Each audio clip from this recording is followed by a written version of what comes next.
சங்கீதம் 58. தான் கெட்டு போகாதபடிக்கு அல்தஷ்கேத் என்னும் வாத்தியத்தில் வாசிக்க தாவீது பாடி ராக தலைவனுக்கு ஒப்புவித்த மிக்தாம் என்னும் சங்கீதம். மௌனமாயிருக்கிறவர்களே, நீங்கள் மெய்யாய் நீதியை பேசுவீர்களோ? மனுபுத்திரரே, நியாயமாய் தீர்ப்பு செய்வீர்களோ? மனதார நியாயக்கேடு செய்கிறீர்கள். பூமியிலே உங்கள் கைகளின் கொடுமையை நிறுத்து கொடுக்கிறீர்கள். துன்மார்க்கர் கற்பத்தில் உட்பவித்தது முதல் பேதலிக்கிறார்கள்.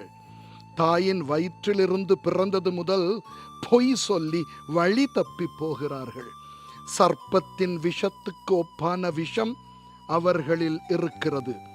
பாம்பாட்டிகள் வினோதமாய் ஊதினாலும் அவர்கள் ஊதும் சத்தத்துக்கு செவி கொடாதபடிக்கு தன் காதை அடைக்கிற செவிட்டு விரியனை போல் இருக்கிறார்கள். தேவனே, அவர்கள் வாயில் உள்ள பற்களை தகர்த்து போடும்.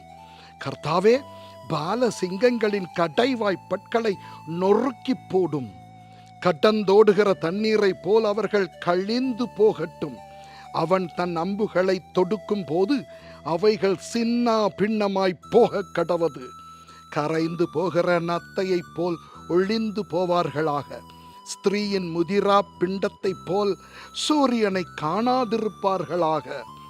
முள் நெருப்பினால் உங்கள் பானைகளில் சூடேறு முன்னே பச்சையானதையும் எரிந்து போனதையும் அவர் சுழல் காற்றினால் அடித்து கொண்டு போவார்.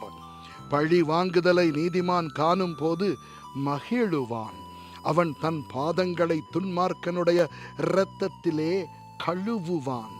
அப்பொழுது மெய்யாய் நீதிமானுக்கு பலன் உண்டென்றும் மெய்யாய் பூமியிலே நியாயம் செய்கிற தேவன் உண்டென்றும் மனுஷன் சொல்லுவான். ஆமென்.